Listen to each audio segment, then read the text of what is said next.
اعوذ باللہ من الشیطان اللعین الرجیم بسم اللہ الرحمن الرحیم الحمد للہ وکفی وسلام علی عبادہ الذین اصطفی اللہم صل علی محمد وآل محمد۔ آج ایک ایسے موضوع پر گفتگو کا آغاز ہو رہا ہے جو اتنا کثیر الجہت ہے، ہر شخص کے اعتبار سے اتنا الگ الگ اس موضوع پر بولنے کا مواد موجود ہے کہ اس کو ایک یا دو نشستوں کے اندر سنبھالنا بہت مشکل ہے، اور تقریباً کوئی شخص ایسا نہیں ہے کہ جو اس غصے اور غضب کی ایک اخلاقی برائی جو جب حد سے تجاوز ہو جاتی ہے اس میں مبتلا نہ ہو۔ تو دیکھیے، اس کے متعلق کہا جاتا ہے غصے کے متعلق کہ یہ ایک ایسی کیفیت ہے کہ جو تنہا آتا ہے لیکن اپنے ساتھ جاتے جاتے عقل کو ساتھ لے جاتا ہے، اخلاق کو ساتھ لے جاتا ہے، شخصیت کی سب خوبصورتی کو ساتھ لے جاتا ہے۔ یعنی غصہ کیا ہے؟ علماء نے اور جو دانشور ہیں انہوں نے بہت اچھی اس سلسلے میں بات کہی ہے کہ دوسروں کی غلطی کی سزا خود کو دینا یہ غصہ کہلاتا ہے۔ یعنی غصہ آپ کو کسی دوسرے کی بات پر آتا ہے لیکن اس کی سب سے پہلی سزا آپ خود کو دیتے ہیں۔ جب بھی کہا جاتا ہے غصہ ماچس کی تیلی کی طرح سے ہے جو دوسروں کو جلانے سے پہلے خود جل جاتی، اور یہ بات بھی کہی جاتی ہے غصے کے متعلق کہ بندہ یا کوئی شخص اتنا غصہ نہیں کھاتا ہے جتنا غصہ اس کو کھا جاتا ہے۔ اور جب یہ روایات میں ہمارے پیغمبر اکرم ختمی مرتبہ صلی اللہ علیہ وآلہ وسلم یہ جملہ ارشاد فرماتے ہیں کہ غصہ مت کرو کہ وہ غصہ تباہ کر دینے والا، انسان کو تباہ و برباد کر دیتا ہے۔ اور بہت سے لوگ یہ بھی یہاں تک کہتے ہیں کہ غصہ آنا مرد ہونے کی نشانی ہے اور غصے کو پی جانا شادی شدہ ہونے کی نشانی ہے۔ بہرحال آج کل لوگوں میں قوت برداشت کم سے کم ہوتی چلی جا رہی ہے، بہت ہی جلد غصہ لوگوں کو آ جاتا ہے، اور اعداد و شمار کے اعتبار سے پاکستان بہت زیادہ غصہ کرنے والے ممالک میں 10ویں نمبر پر آتا ہے۔ تو جب یہ بات بھی روایات میں بھی آئی ہے کہ جب انسان شدید غصے کے عالم میں ہوتا ہے تو شیطان اس سے اس طرح سے کھیلتا ہے جس طرح بچے گیند سے کھیلتے ہیں۔ شیطان رگ و خون کے اندر دوڑ رہا ہوتا ہے، اور واقعتاً کبھی آپ دیکھیں کوئی شدید غصے میں، کبھی آپ اپنی تصویر کھینچ کے دیکھیں یا اپنی آپ سیلفی لے کر دیکھیں تو آپ حیران ہو جائیں گے کہ آپ کی ایک عجیب سی شخصیت، آپ کی شکل تبدیل ہو چکے گی، آپ کو اپنی شخصیت کے اندر بہت تبدیلی نظر آئے گی۔ یہی وجہ ہے کہ غصہ آپ کی ظاہری اور باطنی دونوں شخصیات کو خراب کر دیتا ہے۔ ایک بیٹا تھا ایک باپ کا، بہت ہی غصیلا تھا۔ اب باپ کو سمجھ نہیں آتا تھا کہ میں اس کو کیسے سمجھاؤں کہ غصہ تمہاری شخصیت کو کتنا خراب کر رہا۔ باپ نے ایک دفعہ بیٹے سے کہا کہ بیٹا جتنی مرضی چاہے غصہ کرو اور جتنا چاہے چیخو، بس تم میری ایک بات مان لو کہ جب بھی غصہ آئے یا چیخو دیوار میں ایک کیل جو ہے ٹھوک دیا کرو۔ بیٹے نے کہا ٹھیک ہے۔ پہلے دن جو ہے وہ 35-40 کیلیں ٹھوک دی، بہت ہی حیران شرمندہ ہوا۔ اگلے دن جو ہے وہ پھر غصہ آیا، 20-25 مرتبہ 25 کیلیں ٹھوک دی۔ اس کے بعد اگلا دن آیا، بتدریج کم ہوتی جا رہی تھی، اگلی دفعہ 15 ہو گئی، پھر 2-1 ہفتے بعد یہاں تک کہ کوئی کیل نہیں ٹھوکی، تو اور یہاں تک کہ پوری دیوار تقریباً کیلوں سے ڈھک گئی۔ تو باپ نے پوچھا کہ بیٹا اس غصہ کرنے کے نتیجے میں تم میں کیا فرق پڑا؟ یعنی جب تم اگر غصہ یہ نہیں کرتے تو کیا کوئی فرق پڑتا؟ بیٹے نے کہا بابا کوئی فرق بھی نہیں پڑا، اور مجھے واقعی بڑی شرمندگی ہے کہ اگر میں یہ غصہ نہ کرتا تو اتنا ضرور فرق پڑ جاتا کہ میری شخصیت جو ہے وہ بہتر رہتی۔ اچھا، حالات تو اس غصہ کرنے کی وجہ سے مزید خراب ہوتے چلے گئے۔ باپ نے کہا بیٹا کہ دیکھو یہ 100 سے زیادہ کیلیں جو ہے یہاں پر لگی ہوئی ہیں، اب تم ایک دوسرا کام یہ کرو، اب بھی جب کبھی دوبارہ غصہ آئے تو اس غصے کو پی لو اور ہر بات کے غصے کے بدلے ایک کیل دیوار سے نکال لو جو تم نے ٹھوکی ہوئی۔ اچھا 3-4 ہفتے اسی طرح سے گزر گئے، یہاں تک کہ سب کیلیں نکل گئیں۔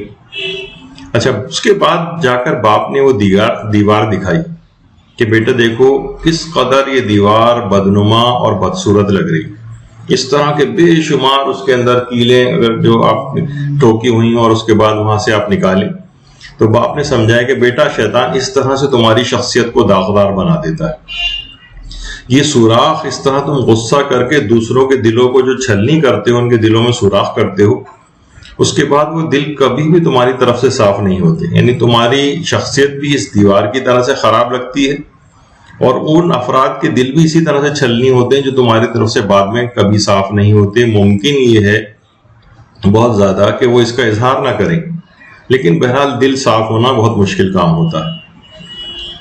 اور اس کے بعد بیٹے نے بھی اس بات کو ریئلائز کیا کہ کاش یہ دیوار خراب ہی نہ ہوئی ہو اور میری شخصیت اس طرح سے خراب نہ ہوئی ہوتی۔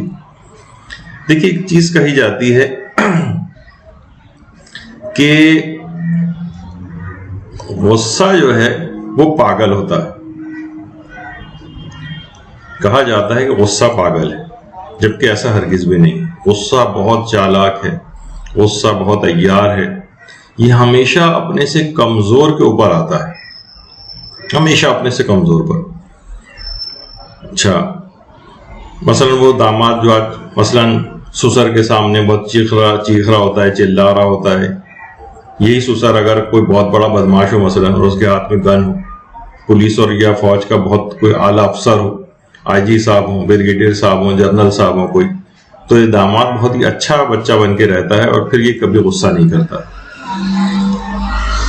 اب یہ دیکھتا ہے کہ اس کی بیوی کے آگے پیچھے دفاع کرنے والے نہیں ہیں، یا وہ کمزور حیثیت کے حامل ہیں، غریب ہیں، با اثر نہیں ہیں، تو یہ کیا کرتا ہے؟ ظلم ڈھاتا چلا جاتا ہے۔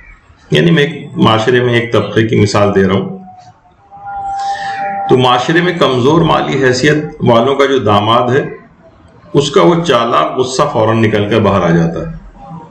جب بھی کہا جاتا ہے نا کمزور پر غصہ اگر آپ کو آئے تو آپ خود پر قابو پائیں، اور طاقتور پر اگر آپ کو غصہ آ رہا ہے تو آپ بغیر کوشش کے ہی اپنے اوپر قابو پا لیں گے۔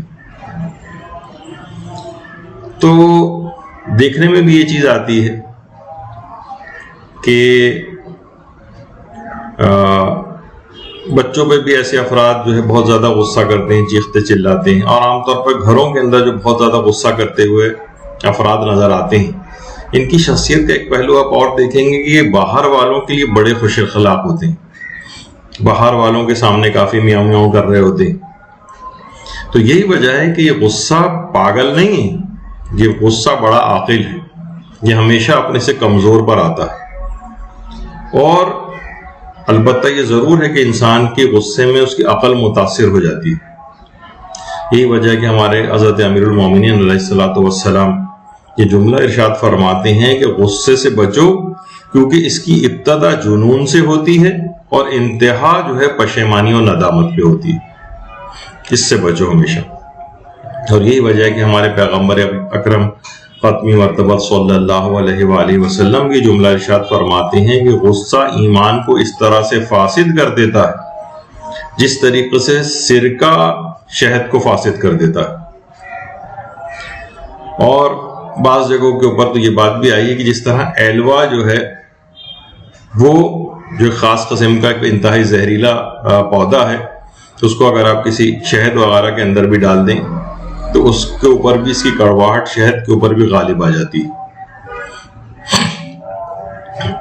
اچھا البتہ آگے چل کے ہم اس بات کو بھی ڈسکس کریں گے، کبھی غصہ جو ہے وہ ممدوح بھی ہوتا ہے، کبھی غصہ کرنا ضروری بھی ہو جاتا ہے، لیکن اس کی کیا شرائط ہوتی ہیں، کس طرح سے یہ اس کا طریقہ کار ہوتا ہے، وہ بھی آگے چل کر آئے گا۔ یعنی غصہ کبھی کبھار پسندیدہ بھی ہوتا ہے، ایسا نہیں ہے کہ کسی کو غصہ ہی نہ آئے. ایک جملہ ویسے ہی مشہور ہے, پتہ نہیں اس میں کتنی حقیقت ہے, کہ صرف گدھے کو غصہ نہیں آتا ہے. یعنی مقصد ہے کہ غصہ تو آئے گا اب, لیکن اس غصے کو پی جانا یہ اصل چیز ہے. کیونکہ غصے یعنی کہا جاتا ہے نا کہ غیرت بھی ایمان کا ایک حصہ ہے. جب بھی اس کو غصے کو ختم کرنے کو نہیں کہا گیا ہے. ایسا نہیں کہ کہا جائے کہ بھئی غصے کو بالکل ختم کر دیا جائے, ڈھا دیا جائے, ایسا نہیں, بلکہ غصے کا رخ موڑنے کا حکم جو ہے وہ آتا ہے. اچھا, اب غصہ کرنے کے کچھ نقصانات بھی ہیں. پہلے ہم ظاہر ہے کہ اس چیز کو اس بات کے اعتبار سے ڈسکس کر رہے ہیں کہ اس کے کتنے تباہ کن نتائج سامنے آ سکتے ہیں, اس کے اثرات کون سے ہو سکتے ہیں, اور پھر جب ان چیزوں کو آپ خود سمجھ لیں گے کہ کتنا خطرناک ہے تو ظاہر ہے پھر انسان اس سے بچنے کی بھی کوشش کرے گا. پھر اس کے بعد اگلی جو ہماری نشست ہوگی اس کے اندر ہم وہ طریقہ کار بیان کریں گے کہ جب انسان کو غصہ آئے تو اپنے اوپر کنٹرول کیسے پائے, اور بالکل پریکٹیکل طریقے ہوں گے. دیکھیے, غصہ ایک ایسی چیز ہے, اس کے جو نقصانات ہیں کہ یہ بے شمار گناہ اپنے ساتھ لے کر آتا ہے. غصہ پورا ایک پیکیج ہے, اس کی چھتری تلے بے شمار گناہ. مثلا ہم چند ایک باتوں کو ڈسکس کرتے ہیں. غصہ صرف اکیلا نہیں, مثلا آپ کو غصہ آ گیا نہیں, اس کے ساتھ جناب بد کلامی ہوتی, ایسے ایسے الفاظ اس کے اندر کہے جاتے ہیں, ایسے ایسے جملے اس کے اندر بولے جاتے ہیں کہ اس کے نتیجے میں کیا کچھ ہوتا ہے. اس میں انسان اپنی آواز کو بہت بلند کرتا.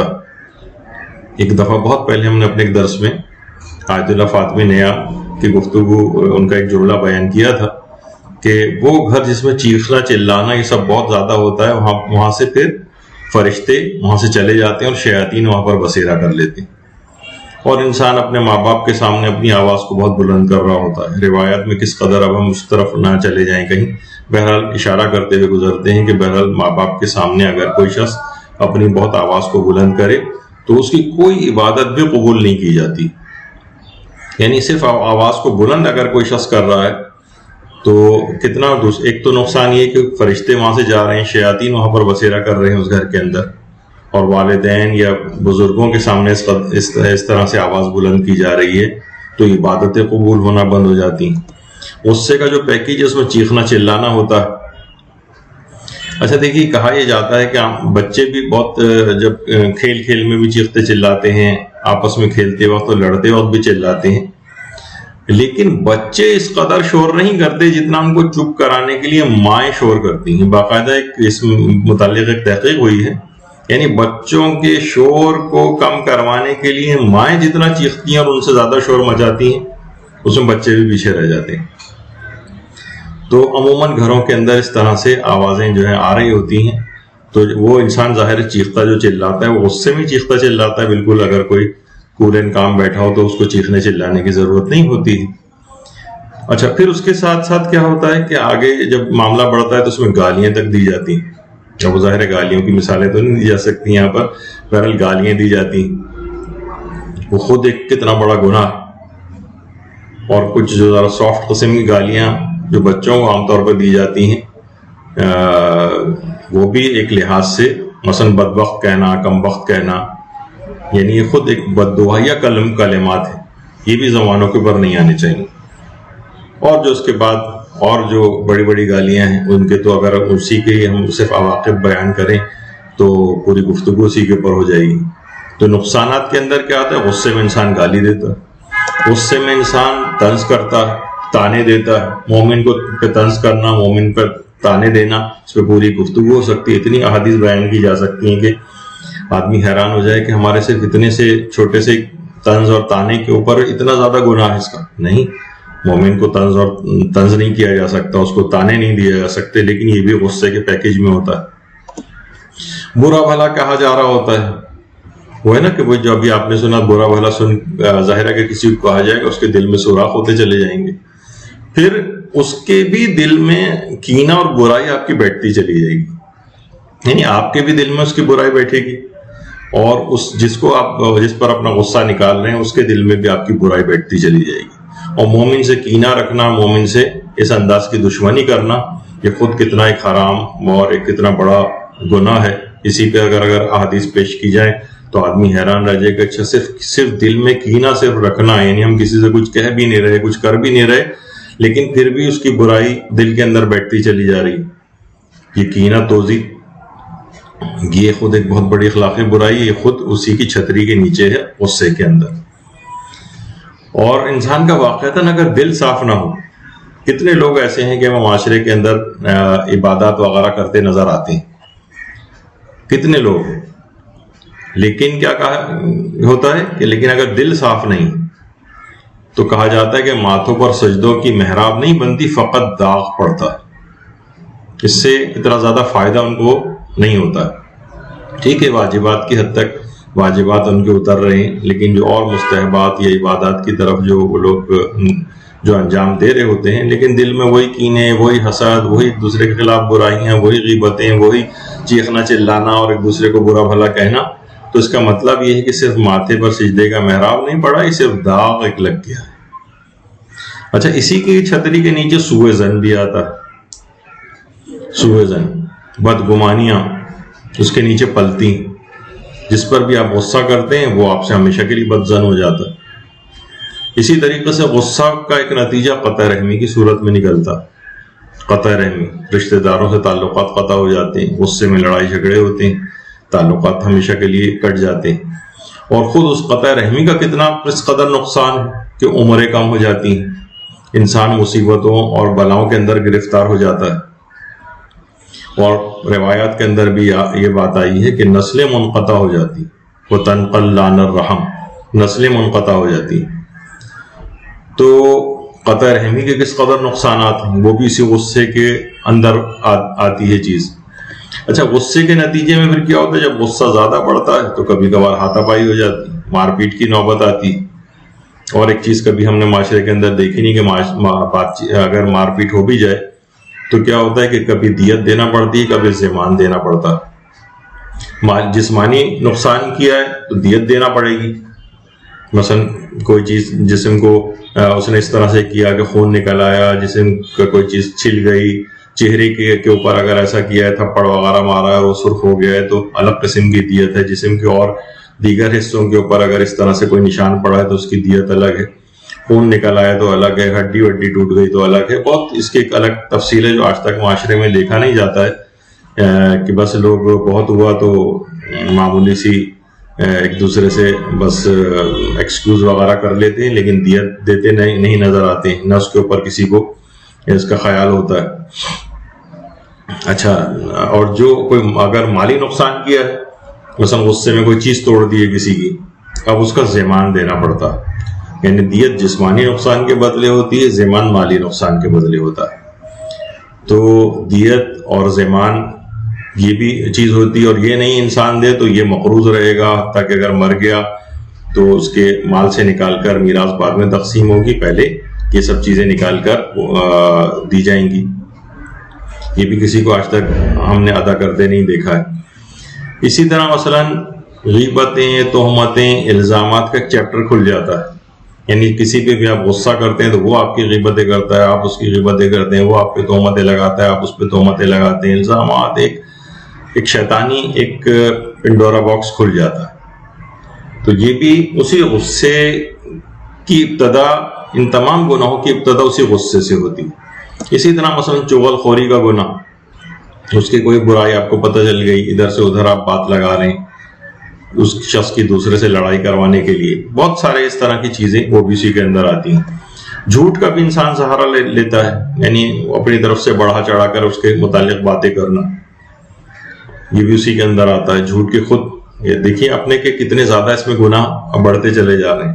اسی طرح کسی بھی مومن کی مثلا آبرو ریزی یا بے عزتی وغیرہ کرنا، لوگوں کے سامنے اس کو بے عزت کرنا، یا مثلا اس کا تمسخر اڑانا، ان سب کے لیے اگر الگ الگ احادیث کے اندر جو ان کے عذاب بتائے گئے ہیں اور ان کے جو نقصانات بتائے گئے ہیں، یہ پورا پیکیج تو آپ دیکھیں گے کہ تو سب کچھ غصے کے اندر ہی آ رہا ہے. یہاں تک کہ اتنا معاملات بعض اوقات اسی غصے کے نتیجے میں بات آگے بڑھ جاتی ہیں کہ طلاقوں تک کی نوبت آ جاتی ہے. اور یہ چھوٹی چھوٹی باتوں پر اس طرح سے اتنا اس کو بڑھاتے ہوئے آگے لے جانا کہ وہ طلاقوں تک نوبت آ جائے. تو یہ بات یاد رکھ لیجئے، طلاقوں کی کے بعد کی جو زندگی ہے، یہ دیکھا گیا ہے اس پرانی زندگی سے کہیں زیادہ خراب ثابت ہوتی. کہیں زیادہ خراب. تو ابھی آپ کو لگ رہا ہوتا ہے کہ جناب کوئی بات نہیں، اس تمام چیزوں سے جھنجھٹ سے تو ہمارا لڑائی جھگڑے سے جان چھوٹے گا، اس سے بڑی خرابیوں کے اندر مبتلا ہو جاتے ہیں جو کہ بالکل ایک الگ چیپٹر ہے. تو اس کے بعد کی زندگی بول کے اس سے پہلے والی زندگی آپ کو زیادہ بہتر لگے گی، چاہے اس کے اندر کچھ لڑائی جھگڑے ہو رہے تھے، لیکن اپنا اگر صرف زاویہ نگاہ بدل لیتے، ان لڑائی جھگڑوں سے پیچھا اپنا چھڑا لیتے، اپنے غصے پر قابو پاتے، تو اس تک نوبت بھی نہ آتی. اچھا، بیویاں عام طور پر اپنے شوہروں پر بڑا غصہ نکالتی، کتنا بھی بلکہ بات کہی جاتی ہے نا کہ تمام جنگل کے جانور شیر سے ڈرتے ہیں، اور شیر کس سے ڈرتا ہے؟ وہ شیرنی سے ڈرتا ہے. تو ابتدا میں تو نئی نئی شادی ہوتی ہے، آدمی بڑا شیر بنا ہوا ہوتا ہے، لیکن کچھ عرصے بعد ہی بہرحال بیوی اس کے اوپر غصہ ہونا شروع ہو جاتی ہے، اور چند دن بعد شوہر بیچارہ بالکل ہی مغلوب ہو جاتا ہے. تو بیویاں اگر اپنے شوہروں کے اوپر غصہ کریں گی تو یہ بات یاد رکھ لیں، اس کا ایک بڑا آگے چل کر ایک نقصان ہوتا ہے. عام طور پر گھروں میں دیکھنے میں آتا ہے کہ بیویاں شوہروں پر چیخ رہی ہیں، چلا رہی ہیں، شوہر کے اوپر غصہ کر رہی ہیں، وہ بیچارہ اسی شیر کی طرح سے گردن جھکا کے کھڑا ہوتا ہے یا برداشت کر رہا ہوتا ہے. بعض سے گھروں میں الٹا بھی ہوتا ہے معاملہ، لیکن چلیں ابھی بیویوں کی بات کرتے ہیں کہ دیکھیے بیویاں جو اپنے شوہروں پر اس طرح سے اولاد کے سامنے غصہ کر رہی ہوتی، تو اس کا نتیجہ کیا ہوتا ہے کہ اولاد پر باپ کا اثر اور رعب و دبدبہ کم ہو جاتا ہے، کم ہونے لگتا ہے. اچھا، ماں کی چند دن کی چودراہٹ کچھ عرصے بعد ختم ہو جاتی ہے. جیسے جیسے بچے جوان ہوتے جاتے ہیں وہ ماں کے رعب کے اثر سے نکلتے چلے جاتے ہیں. باپ کا رعب اتنی جلدی ختم نہیں ہوتا، یعنی باپ اگر رعب داب ہے تو اولاد کے جوان ہونے کے بعد بھی اس کا رعب باقی رہتا ہے. لیکن یہ کیا ہے کہ اپنے شوہر پر اس طرح سے چیخ چلا کر اولاد کی نگاہ میں باپ کا رعب و دبدبہ تو اس ماں نے پہلے ختم کر دی. اب اولاد ایک آزاد ہو جاتی ہے، باپ کے اثر سے بھی نکل گئی، ماں کے اثر سے بھی جوان ہونے کے بعد نکل گئی. اب کیا ہوتا ہے کہ کف افسوس میں ہاتھ ملتے رہ جاتے ہیں. تو وہ مائیں جو باپ کا رعب ان کی اولادوں پر کم کرتی ہیں، وہ اولادیں زیادہ جلدی خراب ہو جاتی ہیں. تو خود غصہ کرنے والے کا اپنا بھی وقار اور رعب و دبدبہ بھی متاثر ہوتا ہے.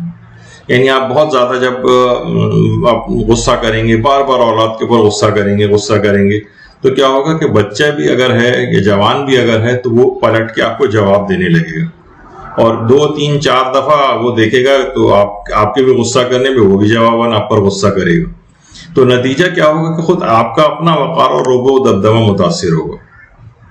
یہ ایک بہت اہم بات ہے کہ آپ کے ہاتھوں اپنی عزت جو ہے وہ داغدار ہونے لگتی ہے اور خراب ہونے لگتی ہے. اور صرف بچے نہیں بلکہ آپ کے ماتحت بھی، وہ بھی ایک دن آپ سے کے ساتھ زبان چلانے لگتے ہیں. یعنی اگر آپ ان کے اوپر بار بار غصہ کرتے رہیں، وہ بار بار غصہ کرتے رہیں، تو پلٹ کے وہ بھی آپ کو جواب دینے لگیں. جب آپ کا ماتحت بھی آپ کو اس طرح سے جواب دینے لگے گا تو آپ کی اپنی عزت خراب ہوگی. تو اچھا، جو وسیلہ ہوتا ہے اس سے پھر دوسرے لوگ حسد بھی کرنے لگتے ہیں. اسے کوئی نعمت ملے تو اس سے خوش نہیں ہوتے، اس کے لیے زوال نعمت کی تمنا کرتے ہیں. اور اگر والدین اس طرح کے بد مزاج ہو جائیں تو کیا ہوتا ہے کہ پھر اولادیں ان سے دور ہونے لگتی ہیں، ان کو چھوڑ بھی بیٹھتی ہیں بعض اوقات. تو بد مزاج والدین جو ہوں، یہ بہت زیادہ غصہ کرنے والے، ان کے ساتھ یہ والا نتیجہ ہوتا ہے. اچھا، اسی طرح سے دیکھیے صرف ہم غصے کے صرف آپ کو نقصانات بتاتے جا رہے ہیں کیا کیا چیزیں ہوتی ہیں. اس طرح سے اگر مثلا کاروبار کے اندر نقصان ہوتا ہے، بد مزاج جو دکاندار ہیں وہ اپنے گاہکوں کے ساتھ لڑائی بھی کر رہے ہوتے ہیں، بد زبانی کر رہے ہوتے ہیں، تو ظاہر ہے کہ ایک دفعہ بھی کسی کے ساتھ بد زبانی یا کوئی جس طرح سے ہو جائے بد مزاجی، وہ گاہک پھر اس کے بعد کبھی نہیں آئے گا، نہ کسی اور کو اس جگہ پہ آنے دے گا. تو میں خود بھی ایک ایسے ہی ایک دکاندار سے واقف ہوں. بچپن کی مجھے اپنی یادیں، ہمارے محلے میں مثلاً ایک دکاندار ہوا کرتے تھے. تو وہ گاہک کی تو عادت ہوتی، یہ دکھاؤ وہ دکھاؤ، ایک کے بعد دوسری چیز جو ہے، پھر اس میں سے کوئی چیز پسند کرتا ہے تو وہ کہتا تھا میاں لینا ہے لو ورنہ جاؤ. یہ ان کے تقریباً تکیہ کلام بنا ہوا تھا. اس کے بعد ظاہر ہے وہ کبھی وہاں آتا ہی نہیں تھا. میں نے اپنی آنکھوں سے دیکھا کہ اس شخص نے پتہ نہیں کتنی دکانیں الگ الگ طرح کر کے اور الگ الگ جگہوں پہ کھولی، اور ہر کاروبار اس کا متاثر ہوا، اور وہ کبھی اس کی دکان نہیں چل سکی. بعد میں انتقال ہو گیا ان کا، لیکن بہرحال یہ کہ یہ اپنی آنکھوں سے ایک چیز دیکھی ہوئی.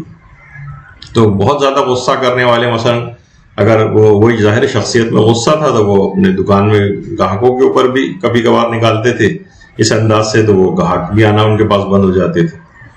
اچھا اسی طریقے سے مثلا مالکان ہیں، مثلا ادارے چلا رہے ہیں اور کمپنیز چلا رہے ہیں، اپنا کوئی کاروبار چلا رہے ہیں، وہ اگر بد مزاج ہو تو ان کے ساتھ کیا ہوتا ہے، وہ بار بار غصہ کر رہے ہیں تو ان کے اچھے کارندے، اچھے کارکنان، اچھے جو امپلائیز ہیں ان سے وہ محروم ہو جاتے ہیں، کیونکہ وہ چھوڑ کے جانے لگتے ہیں. ظاہر ہے ایک آدمی کب تک وہ چیز برداشت کرے گا، وہ ایک دفعہ پھٹ پڑتا ہے ان کے اوپر، اور ظاہر ہے اس کا نتیجہ یہ ہوتا ہے کہ وہ اس بیچارے کو بھی وہاں سے نکالا جاتا ہے. تو کیا ہوتا ہے کہ اس کے نتیجے میں یعنی وہ مالک جو ہے ایک اچھے کارکن اور اچھے کارندے سے ہاتھ کو دھو بیٹھتا ہے. تو اپنے غصے کو کنٹرول انسان کرے اور دیکھے کہ اس میں اس کا کتنا جو نقصان ہو رہا ہے. اچھا اس کے نتیجے میں پھر کبھی کبھار کیا ہوتا ہے کہ جناب معاملہ کبھی آگے بڑھتا ہے، لڑائی مار کوٹائی تک بھی نوبت آ جاتی ہے، اور کبھی کبھی اس قدر آگے بڑھ جاتا ہے معاملہ کہ معاشرے میں جتنے بھی آپ کو قتل وغیرہ نظر آتے ہیں وہ سب غصے ہی کے نتیجے میں ہوتے ہیں. یعنی ایسا تو نہیں کہ کوئی بالکل کول اینڈ کام بیٹھا ہوا ہے اور جناب وہ کسی کو اٹھائے اور پستول یا خنجر نکال کے قتل کر دے، ایسا تو نہیں ہوتا ہے. ہمیشہ پہلے غصہ آتا ہے شدید، پھر اس کے بعد ہوتا ہے. اچھا اس کے مقابلے میں بہت سارے افراد ایسے ہیں جو غصیلے ہیں، وہ جو امپلائی ہوتے ہیں یعنی ملازم ہوتے ہیں کسی جگہ، ان کے ساتھ کیا ہوتا ہے اپنے غصے کی وجہ سے وہ بار بار نکالے جا رہے ہوتے ہیں. یعنی وہ غصہ کر رہے ہیں، لوگوں پر غصہ کر رہے ہیں، اپنے مالک کے ساتھ ہی بد زبانی کرنے لگتے ہیں، تو نتیجتاً یہ وہ بھی وہاں سے نکالے جاتے ہیں. اچھا اس سے کیا ہوتا ہے کہ ان کا اپنا خاندان متاثر ہوتا ہے، معاشی پریشانیوں کا شکار ہو جاتا ہے. اور تو بہرحال یہ سب چیزیں بڑے نقصان کا باعث بنتی ہیں. آپ نے دیکھا کہ صرف ایک غصے کے پیکج تلے کتنی ساری چیزیں وہ سب اس کے اندر شامل ہو جاتی ہیں، نقصان در نقصان نظر آتا ہے. اچھا یہ تو تھے ویسے نقصانات. اچھا کچھ نقصانات جسمانی بھی ہوتے ہیں، یعنی خود غصہ کرنے والے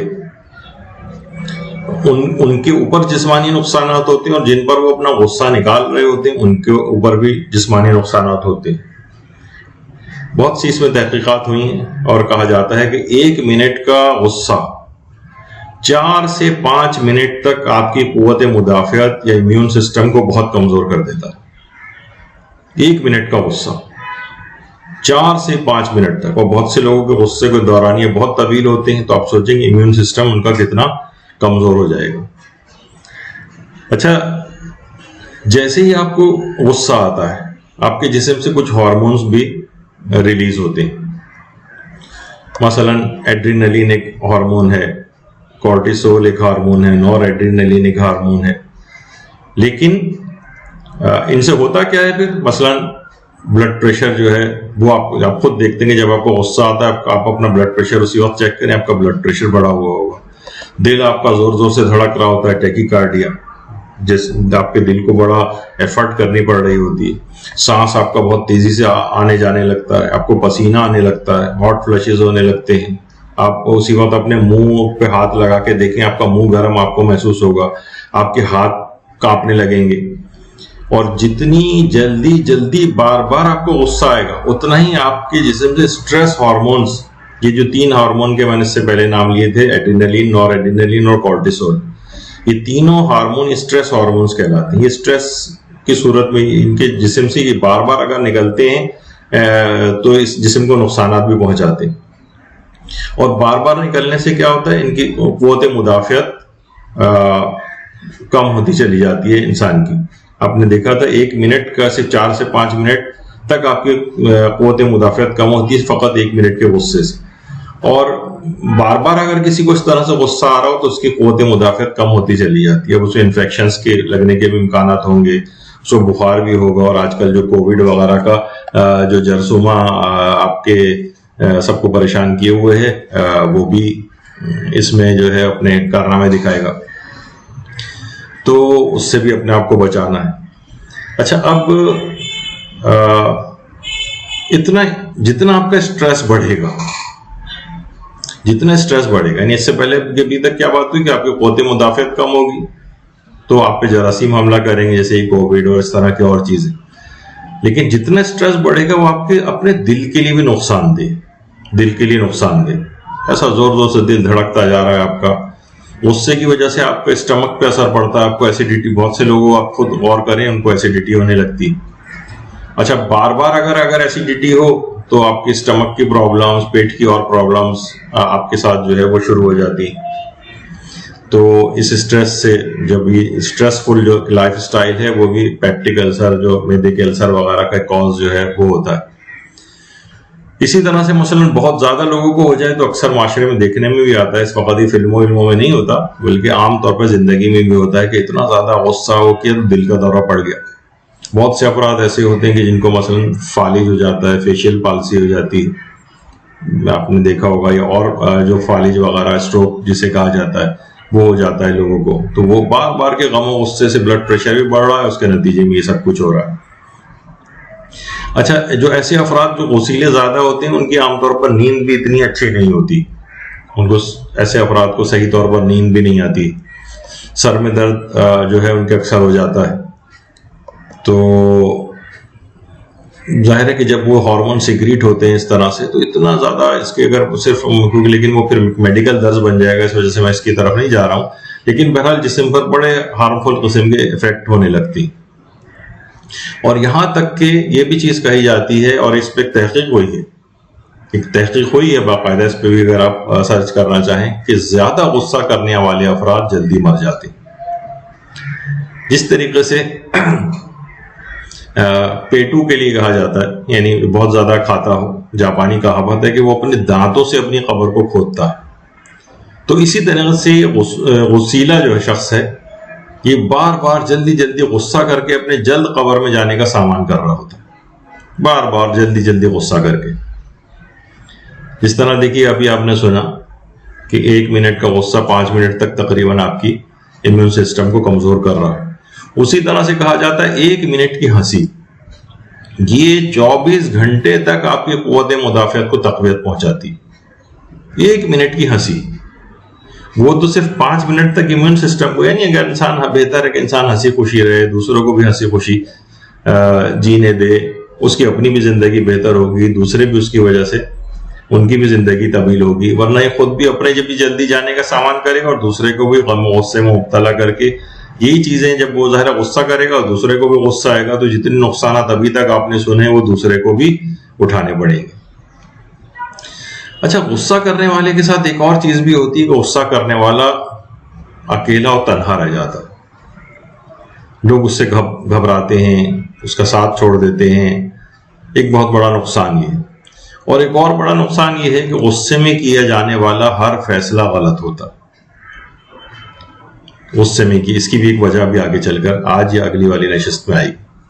کیسا کیوں ہوتا ہے، فیصلے غلط کیوں کرتا ہے؟ یعنی کہا جاتا ہے کہ غصہ قابل ترین اور ذہین ترین جو شخص ہوتا ہے اس کو بھی سیکنڈز میں بیوقوف بنا دیتا ہے. اور غصہ آپ کی جو بھی آپ کی صفت، ہر شخص کے اندر صفت حلم پائی جاتی ہے، صفت تواضع پائی جاتی ہے، صفات نیک ہوتی.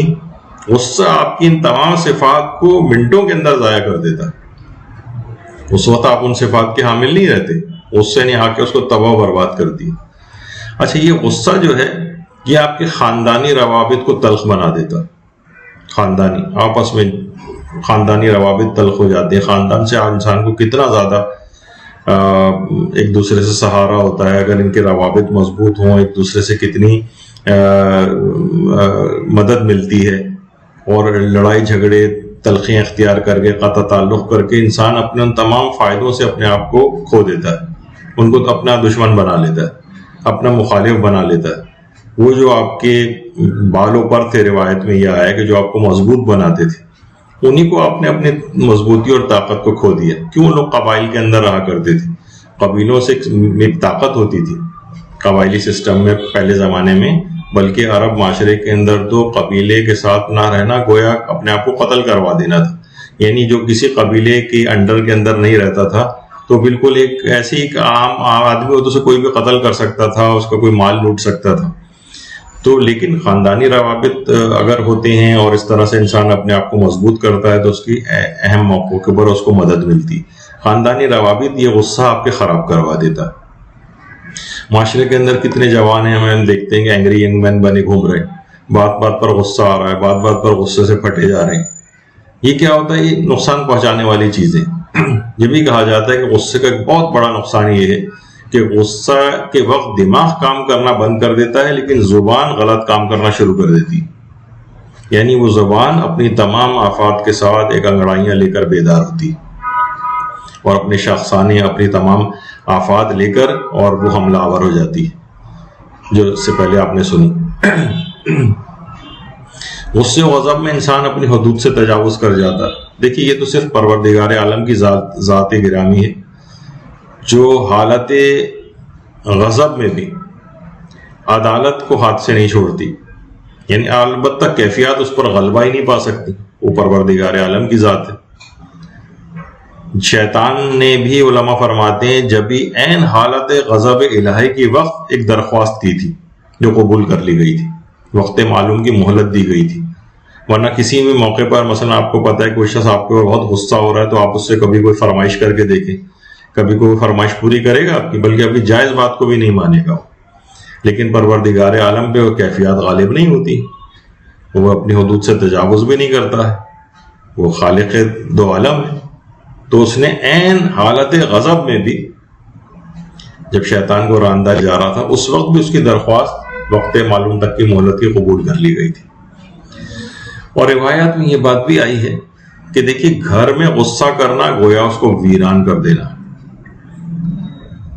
ممکن ہے بہت سے گناہ ایسے ہیں دیکھیے کرنے والے ممکن ہے, اور میں ان گناہوں کی خدا نخواستہ تائید نہیں کر رہا ہوں, بہت بڑے بڑے گناہ ہیں ابھی, لیکن مثلا ہو سکتا ہے کسی گھر میں رہنے والے افراد اس قدر ایسے گناہ گار مثلا بے حجابی ہو, وہاں پر مثلا رشوت خور ہو مرد وہاں کے, لیکن سب اگر ایک دوسرے کا خیال رکھ رہے ہیں, ایک دوسرے کی عزت کر رہے ہیں تو وہ گھر قائم رہے گا. لیکن اگر کوئی نماز و روزہ بھی کر رہا ہو لیکن غیظ و غضب کا بھی مظاہرہ کر رہا ہو, وہ گھر کی ویرانی کا باعث بن جائے, اس وقت وہ نماز و روزہ بھی کام نہیں آئے گا. تو اس طرح کی چیزیں کچھ ایسی ہیں جس میں بہت اپنے آپ کو دیکھنا پڑتا ہے انسان کو کہ اس کے کتنے اثرات ہیں. ایک ہی کہا جاتا ہے نا کہ غصے کا مادہ جو ہے وہ آگ سے, شیطان کی خلقت بھی آگ ہی سے ہوئی. اور جب ہی پیغمبر اکرم ختم مرتبہ صلی اللہ علیہ وآلہ وسلم ارشاد فرماتے ہیں کہ غصہ ایمان کو ایسے خراب کر دیتا ہے جیسے ایلوا شہد کو کر دیتا ہے. ایلوا ایک کوئی کڑوی دوائی, میں نے جس سے پہلے بتایا کہ ساری بھی شہد کی حلاوت و مٹھاس وہ یہ ختم کر کے رکھ دے گا. اسی طرح غصہ ایمان کی حلاوت و مٹھاس کو ختم کرتا. اب عبادات ساری بے لطف ہو جاتی ہیں, اذکار و تلاوت میں بھی وہ مزہ نہیں رہتا, لطف سارا ان کا غارت ہو جاتا ہے. تلاوت قرآن کرنے میں بھی وہ روحانیت اور وہ کیف نہیں آ پاتا ہے. نماز شب کے لیے دل راغب نہیں ہوتا ہے. بے لطف اور پھیکی عبادات, ایک بوجھ. فجر کی نماز کبھی یہ شخص شوق سے نہیں پڑھے گا, ایسے لگے گا جیسے کسی گن پوائنٹ پہ نماز پڑھوائی جا رہی. تو بڑے اس کے نقصانات ہیں, آپ کی روحانیت کے اوپر ہیں, آپ کی جسمانیت پر ہیں, آپ کے سماجی تعلقات کے اوپر ہیں. اور خوبصورت سے خوبصورت شخص بھی اگر ہے تو اس کی شکل بالکل غصے میں بگڑ جاتی. اس سے پہلے باوقار نظر آ رہا تھا, اب شکل ہی بگڑ گئی. جیسے میں نے کہا انسان سیلفی لے باقاعدہ, وہ شعر ہے نا کہ رات کو شیطان کو خواب میں دیکھا اس کی صورت جناب کی سی تھی. یعنی واقعی اگر اپنی شکل دیکھے تو اس کو شکل اپنی پسند نہیں آئے گی کہ یہ حالت غضب میں میری ایسی شکل ہو گئی. اس سے پہلے بھی ہم نے تھوڑا اس سے پہلے ذکر کیا کہ یہاں جو ہے بیٹیوں کو جب غسیلے داماد ستاتے ہیں تو مائیں تعویذ اور دعا اور عملیات پوچھتی پھرتی. ارے یہ آپ کی بہو بھی تو کسی کی بیٹی ہے, اس پر آپ رحم کیوں نہیں کرتی؟ دیکھیے ابھی تو ہم اس لحاظ سے, ورنہ بہت سی بہویں بھی خراب ہوتی ہیں, لیکن ہم ابھی ان کے حوالے سے گفتگو کر رہے ہیں. یعنی ان کے لیے بیٹی پر پڑتی ہے تو تعویذ یاد آ جاتے ہیں. بہو پر بیٹا ظلم کر رہا ہوتا ہے تو کہتی ہیں ٹھیک ہی تو کر رہا ہے. بہو سے غلطی ہو جائے تو وہی سلوک آپ اس کے لیے پسند کریں جو اپنی بیٹی کے لیے پسند کرتی. بیٹی کھانے میں نمک تیز کر دے تو داماد سے بھی یہی آپ خواہش آپ کی ہوتی ہے نا کہ اسے وہ معاف کر دے.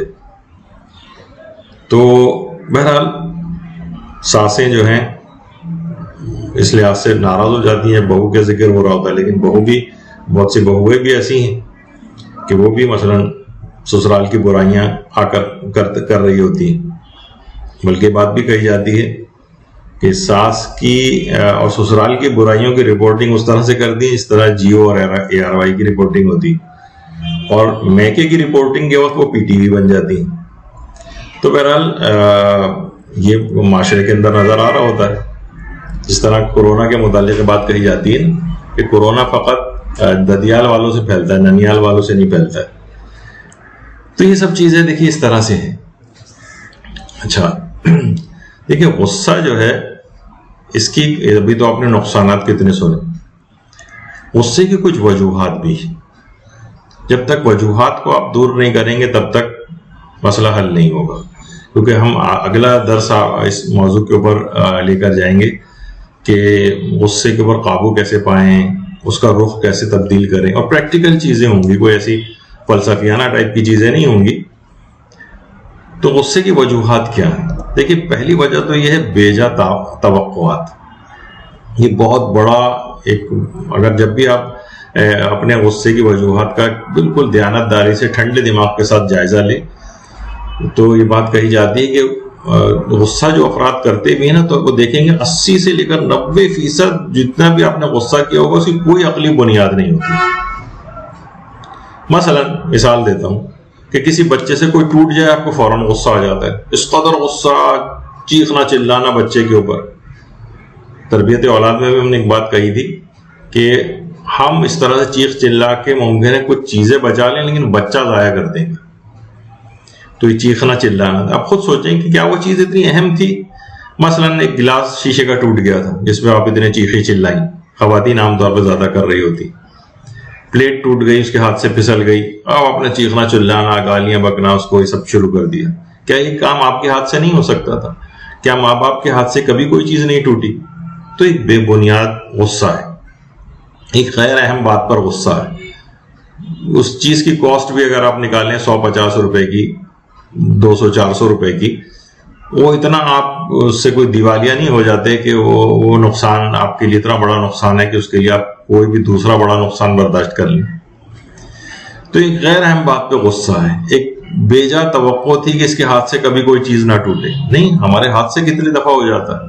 مثلا یا بہت سے اور جو وجوہات ہم کریں گے جس میں وہ بیجا غصے کی مثالیں ہیں. مثلا آپ ڈرائیو کر رہے ہیں اور آگے کوئی بوڑھی خاتون بیچاری جو ہے وہ ڈرائیو کرتی ہوئی جا رہی، بہت سلو جا رہی ہیں. اب آپ ہارن دے رہے ہیں، غصے سے برا بھلا جو ہے ان کو کہہ رہے ہیں کون آ گئی ہیں بوڑھی یہاں پر. اور اب دیکھیے نا، اگر آپ اب ذرا ویسے سوچیے آپ کہ اگر آپ کے پاس بھی اپنی کوئی ایسی پرانی گاڑی ہوتی جو اس سے زیادہ تیز نہیں چل سکتی تھی اور کوئی پیچھے سے آپ کو بار بار ہارن دے رہا ہوتا یا آپ کو غصے سے برا بھلا کہہ رہا ہوتا تو خود آپ کو کیسا لگتا؟ یعنی ریئلسٹک طریقے سے سوچیں آپ. یا مثلا آپ کی اپنی والدہ مثلا وہ اتنی بوڑھی اگر کوئی ہوتی ہیں اور وہ چلا رہی ہوتی ہیں، دوسرا اس کو اس طرح سے ہارن دے رہا ہوتا یا ان کو غصے کا اظہار کر رہا ہوتا تو آپ کو کیسا لگتا؟ یا آپ خود ہی اتنے بوڑھے ہوتے، آپ کو پتہ ہے بڑھاپے میں ریفلیکسز سلو ہو جاتے. اپنے آپ کو اس شخص کی جگہ پھر آپ رکھتے ہوئے دیکھیں تو پھر کیا آپ کو لگے گا کہ غصہ آپ کا بنتا ہے؟ یہ نہیں لگے گا آپ کو. اسی طرح سے مثلا کسی بھی سگنل پہ اکثر ہوتا ہے کہ لوگوں کی گاڑی بند ہو جاتی ہے. اب جو پیچھے اب جیسے سگنل کھلا وہ آگے چل ہی نہیں رہا ہے. اب کیا ہے، آپ اسے ہارن دے رہے ہیں، غصے ہو رہے ہیں، یہ کیا مصیبت آ گئی، اس کو برا بھلا کہہ رہے ہیں. اب آپ خود ایک وہی میں نے اس سے پہلے کہا کہ اس کی کوئی عقلی بنیاد نہیں. مشین ہے، خراب ہو سکتی ہے، آپ کی اپنی بھی گاڑی خراب ہو سکتی ہے. خود کو اس کی جگہ پہ رکھ کے دیکھیں تو آپ کو کبھی آپ کا غصہ یا تو بہت کم ہو جائے گا، ختم ہو جائے گا. آپ کے ساتھ کتنا ایسا نہیں ہوتا کہ آپ کہیں اور دیکھ رہے تھے اچانک سے کسی چیز سے گاڑی آپ کی ٹکرا جاتی. تو غصہ بنتا نہیں ہے. یعنی اپنے اوپر بھی دیکھیں، بعض اوقات تیزی سے آپ سگنل بند ہونے والا ہے اور آپ گاڑی نکالتے جا رہے ہوتے ہیں، بیچ میں سگنل بند ہو جاتا ہے تو اور گاڑی والے وہ بھی برا بھلا آپ کو کہہ رہے ہوتے ہیں. یا جب آپ کے سامنے کوئی دوسرا کر رہا ہوتا ہے تو آپ کر رہے ہوتے ہیں. جب خود سوچیں کہ آپ اپنے طور پر بھی تو یہ سب کچھ کر چکے ہیں. تو بڑی سے بڑی دیکھیے جنگوں کی ابتدا کہا جاتا ہے کہ وہ بھی ایک تھپڑ سے ہو سکتی ہے. بچوں کی معمولی سی لڑائیاں اخبارات میں آتا ہے کہ 10 افراد قتل ہو گئے. تو بہرحال یہ سب چیزیں ایسی ہیں کہ یہ سب غصے کی وجہ سے ہوتا ہے. اور ذرا سا مثلا چھوٹے بچوں کی اگر بڑے اس میں انوالو بھی نہ ہو، کہیں بچوں کی آگے چل کر ان کا وہ کرواتے چل جائے گا کہ اس میں خود مبتلا ہو جائیں اور اس کے بعد قتل و غارت گری تک نوبت آ جائے، تو ہمیشہ دیکھیں گے کہ اس کی کوئی عقلی بنیاد نہیں۔ غصے کی وجوہات میں ایک چیز کم خوابی بھی ہے، سلیپ لیسنس، کم سونا۔ ہمارے اس طرح کے لائف سٹائل بن گئے ہیں زیادہ دیر تک جاگنے کے، اور کم نیند کے ساتھ مثلاً آفس جا رہے ہیں، کاروبار پہ جا رہے ہیں، آدمی اریٹیبل ہو رہا ہے۔ اچھا، اسی طرح سے مثلاً بچے ہیں، بچے بھی دیر تک جاگ رہے ہیں، اس کے بعد صبح ان کو اٹھا کے چند گھنٹوں کی نیندی کے بعد ابھی اس کی نیند پوری نہیں ہوئی، اٹھا کے ان کو زبردستی اسکول بھیجا جا رہا ہے، وہاں پہ بھی اس کو نیند آ رہی ہے بچے کو۔ بچے کی پور اسکول پرفارمنس، یعنی ان کا وہاں پہ کارکردگی خراب ہو رہی ہوتی، آپ چیخ رہے ہیں، چلا رہے ہیں کہ اچھا نہیں پڑھ رہا ہے۔ ارے بھائی، آپ نے اس کی نیند، آپ نے اپنا لائف سٹائل ایسا کر لیا کہ بچے کو جو ہے عام طور پر 8، 9، 10 گھنٹوں کی نیندیں بھی ان کو جو ہے چاہیے ہوتی ہیں، زیادہ اور چھوٹا بچہ ہے تو بعض اوقات 12 گھنٹے کی بھی نیند چاہیے ہو سکتی ہے اس کو۔ تو کیا ہے کہ اتنی کم نیند پر اٹھا کر تو کیا ہوگا، وہ بچہ اریٹیبل ہوگا، اب وہ غصہ کرے گا۔ یعنی غصے کے جو ٹریگرنگ جو فیکٹرز ہیں ان کو مد نظر رکھنا چاہیے۔ بچہ چڑچڑا ہو رہا ہے، اس کی وجہ جو ہے وہ بد مزاجی اس طور پر نہیں، بلکہ یہ کم خوابی کی وجہ سے، سونا نہیں ٹھیک ملا ہے اس کی نیند پوری نہیں ہوئی۔ آپ خود دیکھ لیں، کبھی آپ کی نیند بہت کم ہوتی ہے تو آپ کو اگلا دن آپ کا ایک عجیب بے کیف سا گزر رہا ہوتا ہے۔ تو ایک وجہ یہ بھی ہے، یعنی بہت سے لوگوں کے جو غصے کر رہے ہوتے ہیں، آپ ان کو یہ والا ایج دے کے دیکھیں، ذرا پیچھے کی طرف جائیں تو معلوم چلے گا کہ ارے ہاں، یہ والی چیز ہمارے ساتھ بھی ہوتی تو ہمیں بھی چڑچڑاپن آ رہا ہوتا۔ تو ممکن ہے کسی وجہ سے اس بیچارے کو غصہ آ رہا ہو، وہ چڑچڑا ہوا ہے، تو آپ برداشت کریں، صبر کریں اس پر، یعنی تھوڑا سا ریئلائز کر کے دیکھیں تو پھر آپ کو اتنا زیادہ کسی دوسرے کی بات پر غصہ نہیں آئے گا۔ دیکھیے، ایک مرتبہ ہوا تھا جو واقعہ ملتا بھی ہے کہ بدو جاہل جو ہے وہ مسجد نبوی کے اندر آ گیا، بلکہ ایک رات بھی اس نے گزاری۔ صحابہ نے آ کر دیکھا اگلے روز کہ وہ مسجد نبوی کے اندر پیشاب کر رہا ہے۔ صحابہ یعنی شدید غصے سے اس کو مارنے کے لیے دوڑے۔ پیغمبر اکرم ختمی مرتبہ صلی اللہ علیہ وآلہ وسلم نے فرمایا، لا تظلموا، اسے چھوڑ دو، اور پھر اپنے پاس بلا کر اس کو سمجھایا کہ دیکھو، مسجد ذکر خدا کی جگہ ہے، مسجد نماز پڑھنے کی جگہ ہے، عبادت کی جگہ ہے، یہاں گندگی اور نجاست پھیلانا ممنوع ہے۔ اس کے بعد پیغمبر اکرم نے کیا کیا، صرف پانی منگوایا، پانی سے مسجد کو پاک کروا دیا۔ جو مسلمان اسکالر ایک گزرے سید سلیمان ندوی، انہوں نے خطبات مدارس، اس میں ایک انگریزی مورخ کا قول نقل کیا ہے اس واقعے کے ضمن میں۔ وہ انگریز مورخ کہتا ہے کہ مسلمانوں کے پیغمبر کی قوت برداشت، صبر اور عقل کامل کا کوئی جواب نہیں۔ یہ بات کہیں اور پائی نہیں جا سکتی، کیونکہ اگر آپ دیکھیں اگر شخص کوئی مقدس مقام پر پیشاب کر رہا ہو تو ہر شخص غصے سے پاگل ہو جائے گا، عقل اس کی کبھی کمال پر نہیں رہے گی، غصہ اس کی عقل کو کبھی اعتدال پر رکھے گا ہی نہیں۔ لیکن مسلمانوں کے اس پیغمبر نے، عظیم پیغمبر نے، اس موقع پر غصہ نہ کر کے اپنی حسن تدبیر اختیار کر کے اس شخص کو سمجھایا۔ لیکن سارے جو صحابہ تھے اسے مارنے کے لیے دوڑ رہے تھے۔ یعنی ظاہر ہے کسی بھی شخص کے ہمارے سامنے بھی ہو تو ہمیں شدید غصہ آ جائے گا، یہ شخص کیا کر رہا ہے، لیکن پیغمبر اکرم نے اپنے غصے کا آپ نے دیکھا کہ کیسا اس کو کنٹرول کیا، اور جو پیغمبر تو خیر مقام عصمت پر فائز تھے، لیکن ان کی سیرت کا ایک پہلو ہمارے سامنے آیا۔ اچھا دیکھیے، جس زمانے میں یہ نیا انقلاب آیا تھا تو اس زمانے میں انقلاب کے بعد پوری دنیا سے طالب علم وغیرہ حوزہ علمیہ کے اندر پڑھنے کے لیے ایران کے مختلف مدارس کا انہوں نے رخ کیا تھا۔ وہاں افریقی ممالک کے طالب علم بھی آئے تھے۔ اچھا، افریقی وہ اپنی پوری زندگی افریقہ میں اسی طرح سے گزارتے آئے تھے، کھڑے ہو کے پیشاب کرتے تھے۔ اچھا، جو دیگر طالب علم تھے وہ ظاہر جب باتھ روم جا رہے ہیں، کھڑے ہو کے جب آدمی پیشاب کرے گا تو ہر جگہ وہ پیشاب پڑا ہوا ہے، انہوں نے شدید سب کو غصہ، لڑائی جھگڑے انہوں نے شروع کی، بلکہ اس کے بعد یعنی معاملہ اتنا بڑا کہ امام خمینی تک اس پیغام کو پہنچایا کہ ان افریقی جو وہاں سے آ رہے ہیں پڑھنے کے لیے ان کو یہاں سے نکال دیا جائے۔ دیکھیے امام خمینی نے کیا فرمایا، نہیں دیکھو غصہ نہ کرو، انہیں آرام سے سمجھاؤ، ان کو تعلیمات اسلامی بتاؤ۔ چند ہی دنوں کی بات ہوئی، ان کو سکھایا گیا کہ دیکھیے چیز نجس ہے، اس طرح سے ہے، اور چند ہی دنوں میں وہ سیکھ گئے۔ ورنہ اس وقت ان کو اوپر غصے ہوتے اور ان کو وہاں سے نکالتے یا ان کے ساتھ بدسلوکی مزید اگر کرتے تو سب حوضہ چھوڑ کر چلے جاتے۔ لیکن امام خمینی نے کہا غصہ نہیں کرو اور ان کو بالکل آرام سے اسلامی تعلیمات سکھاؤ اور سمجھاؤ۔ چند ہی دنوں میں سیکھ گئے۔ یعنی وہ اس سے پہلے جو ظاہر ہے کہ کوئی بھی شخص باتھ روم اگر جا رہا ہے اپنی کسی حاجت کے لیے اور وہاں یہ سب کچھ گندگیاں پڑی ہوئی ہیں تو اس کو شدید غصہ آئے گا، غصے میں برا بھلا بھی کہے گا وہ۔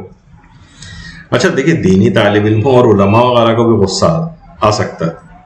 ہمارے یہاں ایک بہت متقی پرہیزگار عالم دین ہے مولانا محمد حسین رئیسی صاحب، انہوں نے خود اپنی ایک کاروان، حج کاروان بھی لے جاتے ہیں، زیارات کے کاروان بھی لے کے جاتے ہیں، تو اس میں خود ہی انہوں نے اپنا ایک واقعہ سنایا کہ میں اخلاقی دروس بھی ظاہر ہے وہ دینے پڑتے ہیں اخلاقیات کے حوالے سے، تو انہوں نے کہا کہ میں حج کاروان ہم کو لے جا رہے تھے، تو اس میں ظاہر ہے کہ حج کے دیکھیے حج میں کیا ہوتا ہے کہ معمولات زندگی متاثر ہوتے ہیں انسان کی۔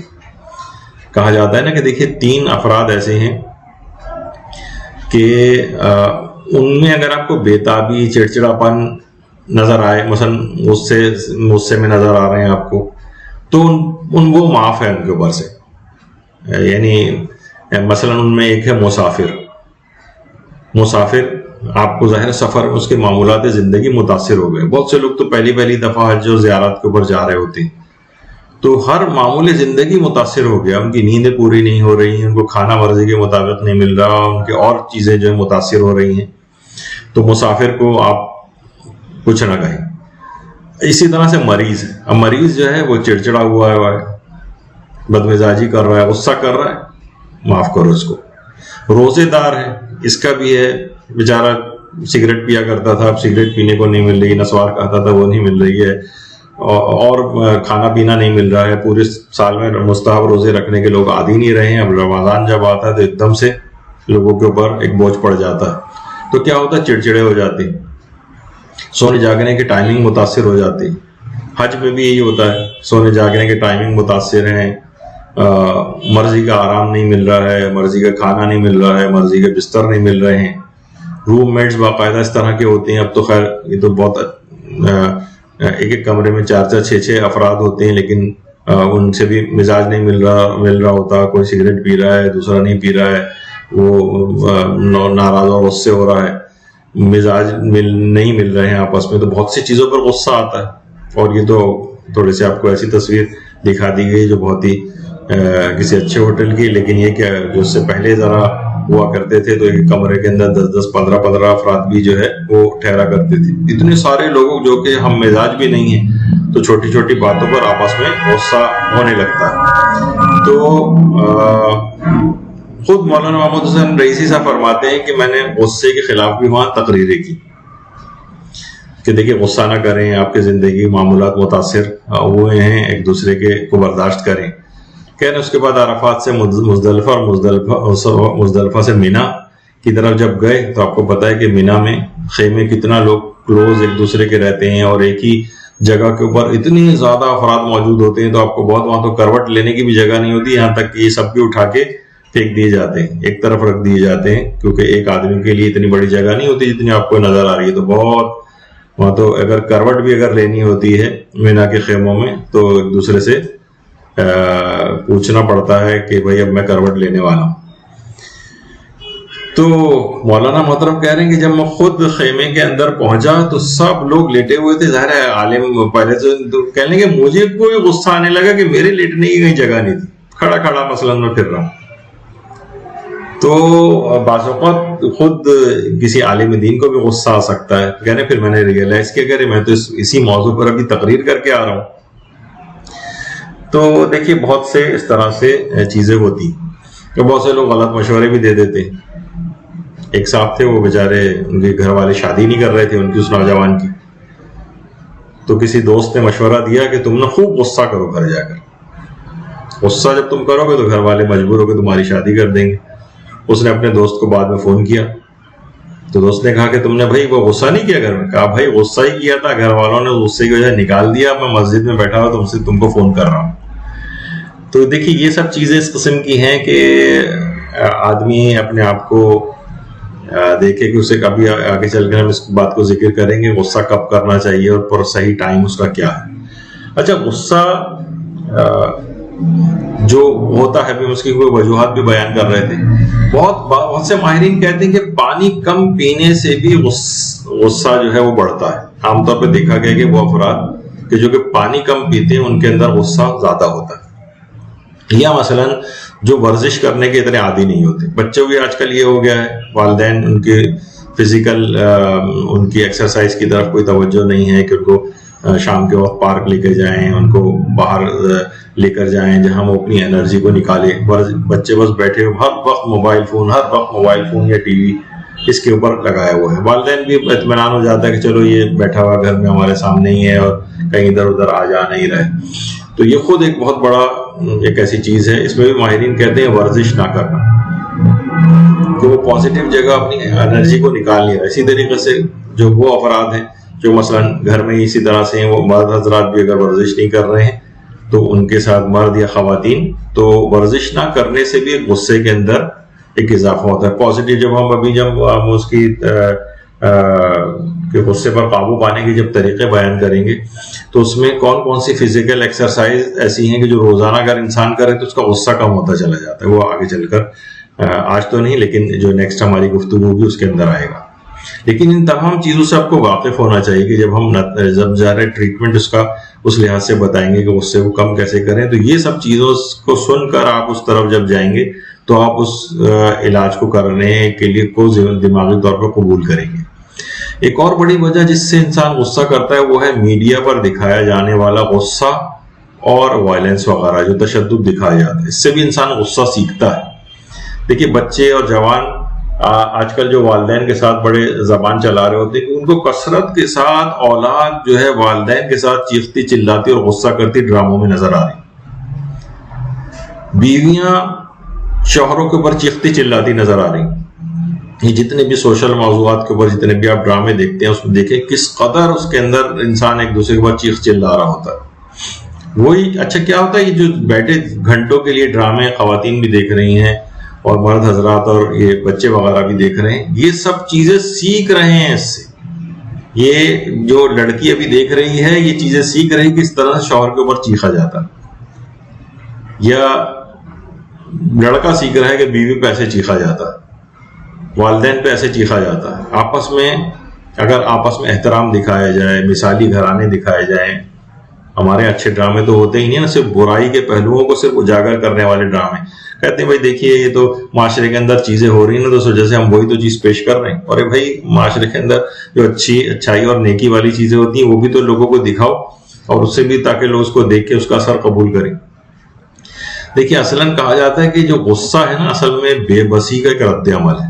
ہمارے بہت سے بزرگ بھی جو بہت شدید غصہ کر رہے ہوتے ہیں, کہا جاتا ہے نا کہ غصہ ایک دھند کی مانند ہے, اس میں آگے کچھ نہیں نظر آ رہا ہوتا آپ کو, جیسے دھند میں آگے نہیں نظر آتا. غصے کو عام طور پر جو پریشر کوکر جو ہوتا ہے کھانے پکانے کے لیے, اس سے بھی تشبیہ دی جاتی ہے کہ دیکھیے ہم غصے کے دباؤ کو ایک حد تک صرف برداشت کر سکتے ہیں, اس کے بعد وہ دھماکے سے پھٹ جاتا ہے, جیسے پریشر کوکر دھماکے سے پھٹ جاتا ہے اکثر.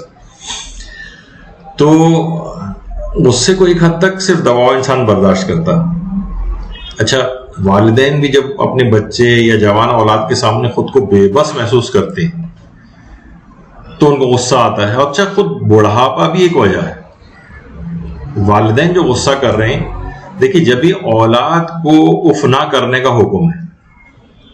اچھا آپ نے دیکھا ہوگا وَلَا تَقُلْ لَهُمَا اُفٍّ, قرآن میں اولاد کے لیے کہا کہ دیکھو والدین کے سامنے اف نہ کرنا.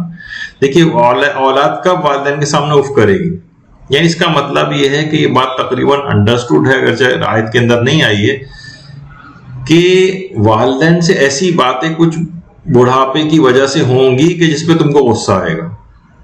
ان کو منع نہیں کیا, والدین کو نہیں کہا کہ دیکھو تم ایسی بات نہ کرنا کہ جوان اولاد کو تم اگر سخت بات کہو گے تو وہ تمہارے خلاف ہو جائے گی.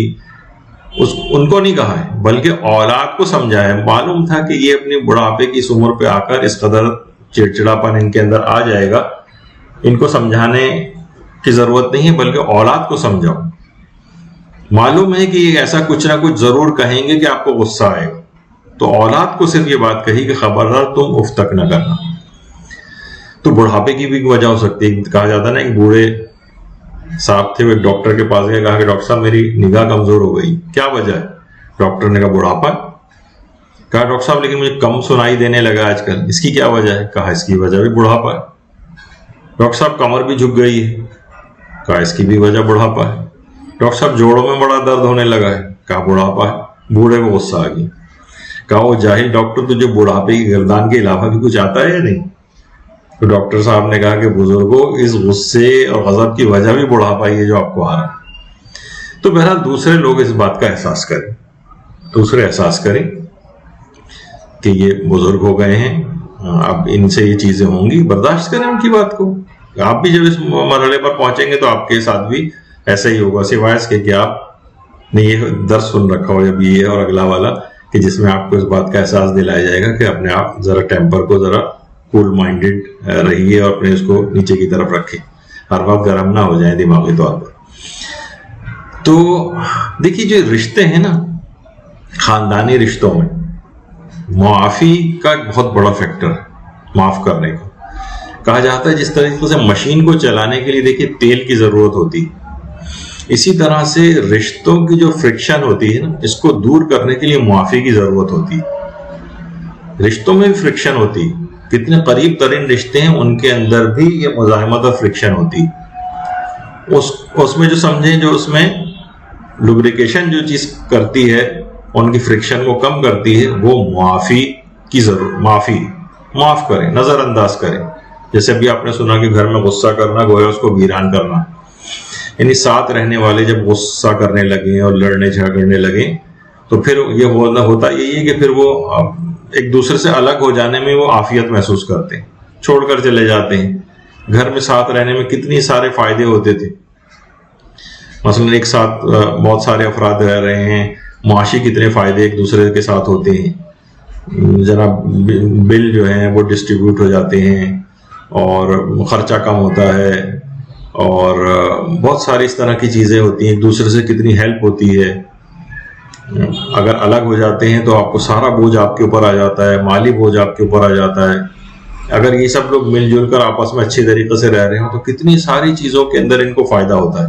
وہ ماشاءاللہ الگ ایک موضوع پر گفتگو. لیکن اگر اتنی زیادہ لڑائیاں ہو رہی ہوں, اتنے غصیلے افراد وہاں پر موجود ہوں, تو ٹھیک ہے, پھر تو اس سے کہیں بہتر ہے کہ ساتھ رہنے سے بہتر ہے کہ آپ الگ الگ ہو جائیں. پھر ٹھیک ہے, جا کے خوب خرچے بھی اپنے بڑھائیں, اور ٹھیک ہے, پھر یہ اس طرف بھی انسان کو جانا پڑ سکتا ہے. لیکن کیا ہے کہ اگر وہ سوچتا ہے کہ یار اگر صرف میں اپنے آپ کو, ہم لوگ افراد اپنے صرف ایک معمولی سے غصے کو قابو کر لیتے, ایک دوسرے کے خلاف کچھ نہ کہہ دے, تو ہم اسی جگہ پر اچھے طریقے سے سب ساتھ رہ رہے ہوتے. اچھا, ابھی جو اس سے پہلے آپ نے سنا کہ جہاں غصہ کرنے کا موقع ہوتا ہے وہاں نہیں بلکہ ہم بے جا غصہ کرتے, اور بے جا غصہ عام طور پہ ہوتا ہے جب بے جا توقعات ہوتی. مثلا بچہ جو ہے یا نوجوان وہ فائن آرٹس کی طرف جانا چاہ رہا ہے, باپ غصہ کر رہا ہے کہ تم سائنس کیوں نہیں پڑھ رہے. یہ بے جا غصہ ہے. یعنی عقلی اعتبار سے ہاں اس کو سمجھا سکتا ہے کہ دیکھو جو تم اس فیلڈ, کسی بھی فیلڈ کا انتخاب کر رہے ہو, اس کا اتنا زیادہ اسکوپ نہیں ہے. یعنی عقلی طور پر اس کو تمام چیزوں سے قائل کیا جائے, ایسے افراد سے ملوایا جائے. آپ سے اگر قائل نہیں ہو رہا تو بجائے کہ آپ ہی اس کے اوپر غصہ کریں, آپ نہ ایسے افراد سے ملائیں جو اس کو, جو نیوٹرل ٹائپ کے افراد ہوں, وہ بتائیں کہ دیکھو تم جس طرف جا رہے ہو اس کا اتنا اسکوپ نہیں ہے. ٹھیک ہے, ان پہ غصہ کر. اچھا, مثلا بہت سے نوجوانوں میں ہوتا ہے کسی خاص جگہ پہ مثلا کوئی وہ شادی کرنا چاہ رہا ہے, مثلا لڑکا شادی کرنا چاہ رہا ہے, اب آپ اس کے اوپر غصہ ہو رہے ہیں, بظاہر کچھ نہیں, لیکن آپ سوچ رہے ہیں کہ نہیں اس سے اور بہتر بھی جو ہے کوئی اور رشتہ ہوگا تو وہاں کریں گے, ابھی ہمارا ان سے وہ نہیں ہے, یا کوئی بھی اس طرح سے. اب بہت سی چیزوں کی بہت عقلی بنیاد نہیں, کہیں عقلی بنیاد بھی ہوتی ہے وہاں, لیکن اس میں بھی غصہ کر کے سمجھانے سے کچھ بھی نہیں ہوتا.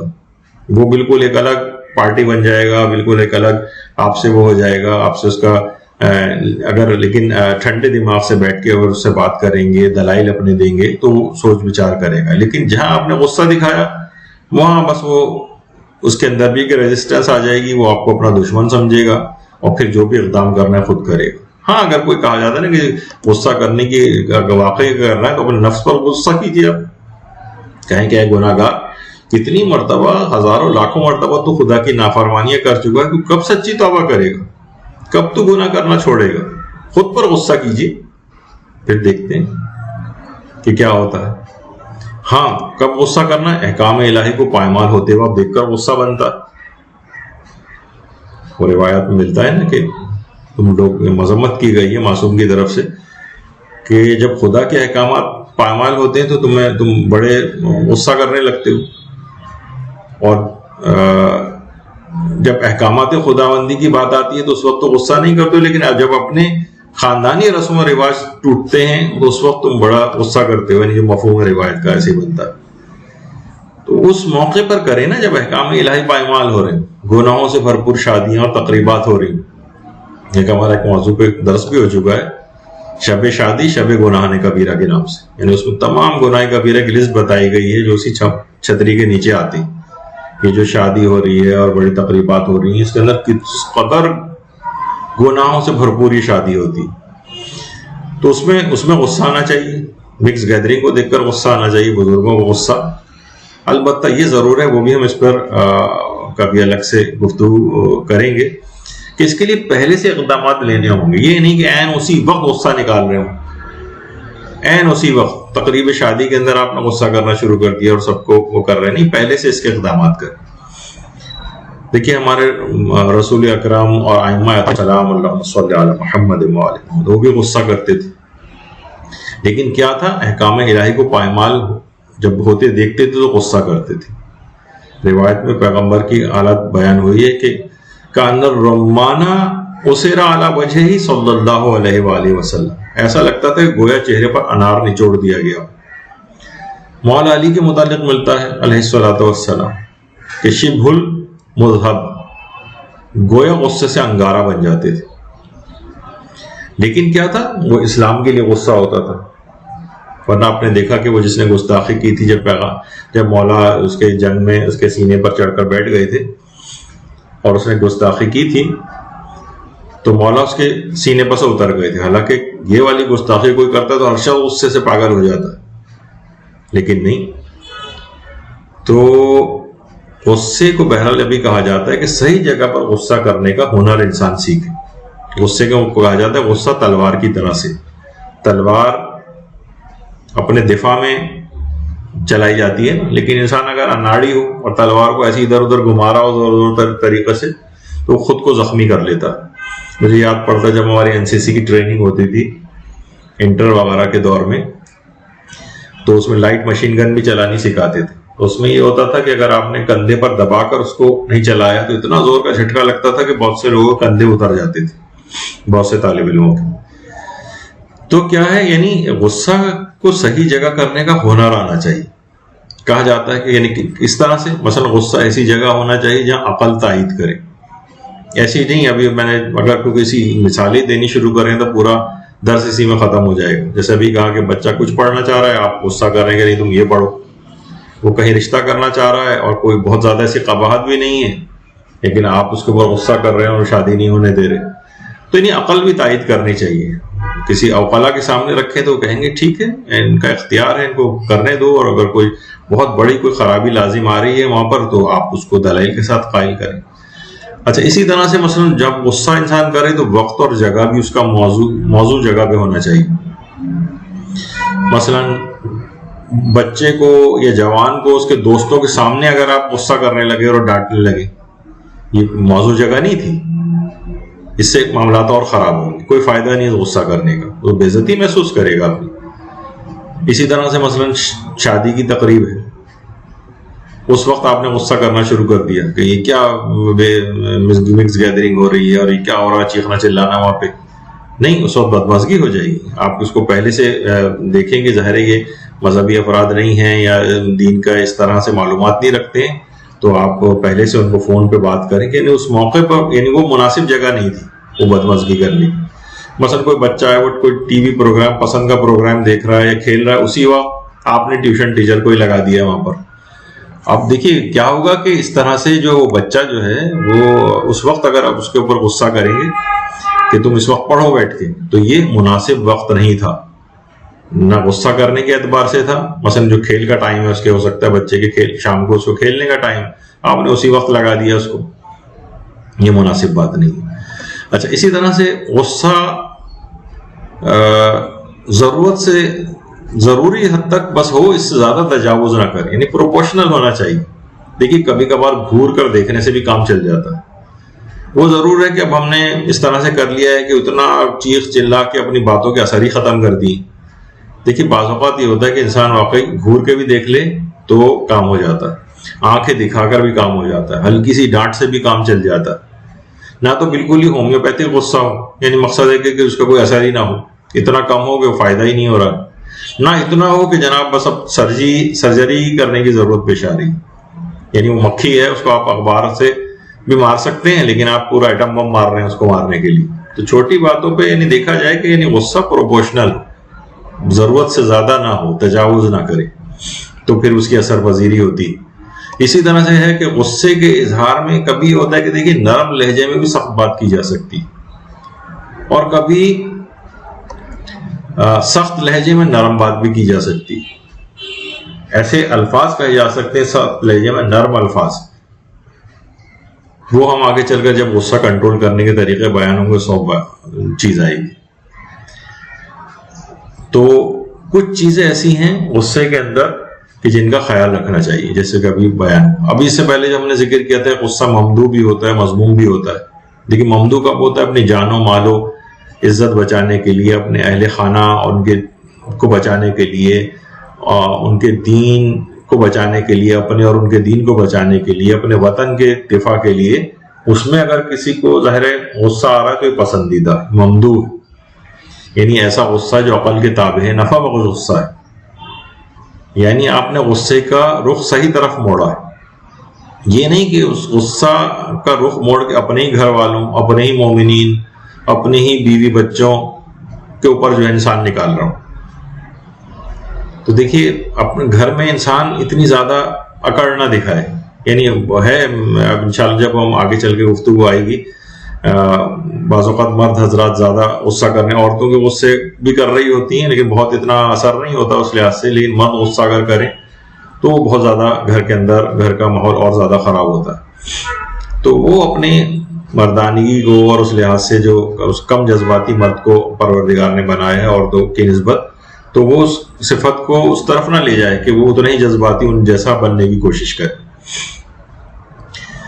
تو جسے کہا جاتا ہے نا کہ عام طور پر یعنی گھر میں انسان جو ہے سیلز مین والا جو اخلاق ہے وہ اس کا مظاہرہ نہ کرے. یعنی کہ سیلز مین کیا کرتے ہیں، یعنی ہم تو جو بہت سے سیلز مین بھی ہو سکتا ہے اس بات کو سن رہے ہیں، ان کو شاید نہیں پسند آئے گی بات، لیکن یہ کہ مثلا دیکھا یہ گیا ہے کہ جو باہر بہت زیادہ خوش اخلاق ہیں، گھر آ کے ایک دم سے بڑے ہی نکچڑے اور بدمزاج جو ہے ہو جاتے ہیں، یعنی اپنے خوش اخلاقی کے سارے خزانے باہر تقسیم کر کے آ جاتے ہیں. اب گھر میں آتے ہیں تو جناب بات بات پر غصہ کر رہے ہیں، یا گاہکوں کی بھی جو اور باتیں ہیں وہ ساری اپنے لوگوں کے اوپر نکال رہے ہوتے ہیں. یہی وجہ ہے کہ ہمارے پیغمبر اکرم ختم مرتبہ صلی اللہ علیہ وآلہ وسلم فرماتے تھے کہ تم میں سب سے بہتر وہ ہے جو اپنی بیویوں کے ساتھ اچھا سلوک کرتا ہے، سب سے بہتر وہ ہے. بلکہ پیغمبر فرماتے تھے کہ فَأُحِبُّ أَنْ أَكُونَ كَرِيمًا مَغْلُوبًا وَلَا أُحِبُّ أَنْ أَكُونَ لَئِيمًا غَالِبًا. مجھے یہ بات پسند ہے میں کریم رہوں خواہ مغلوب رہوں، میں بد اخلاق بن کر ان پر غلبہ حاصل کرنا نہیں چاہتا. تو دیکھیے بعض اوقات ہوتا ہے نا کہ دیندار و متقی افراد عموماً بظاہر اپنی بیویوں سے ذرا دب کر رہتے ہیں، نظر آتے ہیں آپ کو، یعنی وہ زیادہ مداخلت نہیں کرتے ان کے کاموں میں، کہ گھر میں لڑائی اور غصہ وغیرہ نہ ہو. چاہے وہ معاشرے کے اندر بعض اوقات جوروں کے غلام وغیرہ کا بھی طعنہ سننا پڑ سکتا ہے انہیں، لیکن اپنی اسی قوت برداشت کی بنا پر بعض مومنین نے بڑے بڑے مقامات کو بھی حاصل کیا، جو حکایتوں میں ملتا ہے نا کہ ایک بزرگ تھے، ان کی کرامات کا بڑا شہرا تھا کہ جناب بڑے صاحب کرامات بزرگ ہیں. تو ایک آدمی کو تلاش کرتا ہوا آیا کسی دوسرے شہر سے، اور ان کے متعلق اس نے یہ سنا تھا کہ جناب وہ اتنے صاحب کرامات ہیں کہ شیر کی سواری کرتے ہیں، شیر کے اوپر سواری کرتے ہیں اور سانپ کا کوڑا جو ہے وہ استعمال کرتے ہیں.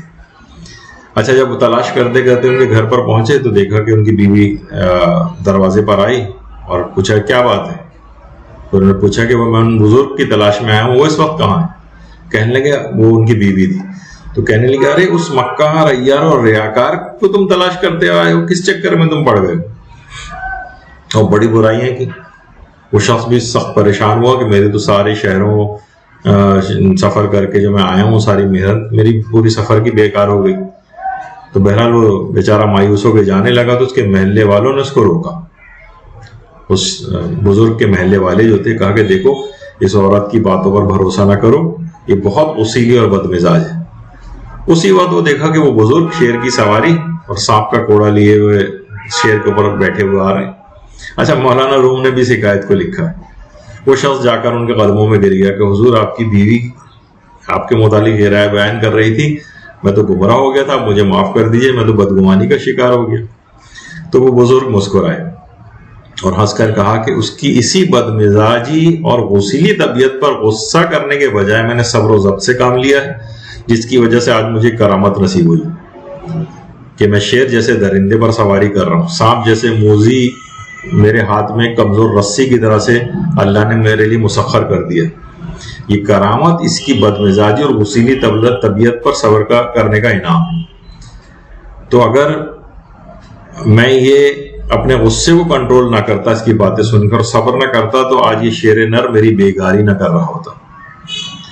تو دیکھیے اسلام کے احکامات پر جو عمل ہے یہ سب سے بڑی کرامت ہے. یہ نہیں کہ آپ کو معاشرے کے اندر شیر پر سوار کیے ہوئے لوگ اس طرح سے ملیں گے, ہر آدمی آپ کہیں گے جو بھی اس طرح سے برداشت کر رہا ہے گویا جو ہے وہ بڑا صاحب کرامت ہے. نہیں, اسلام کے احکامات کے دیکھیے کہا جاتا ہے نا کہ استقامت جو ہے وہ 1000 کرامتوں سے بہتر اور افضل ہوتی ہے, اور شریعت پر جو استقامت ہے یہ 1000 کرامتوں سے افضل ہے.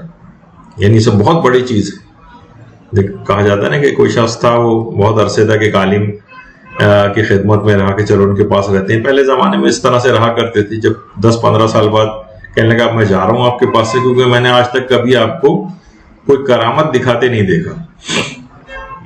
تو ان عالم نے کہا کہ اچھا تم یہ بتاؤ کہ کبھی تم نے مجھ کو شریعت کی خلاف ورزی کبھی کرتے دیکھا؟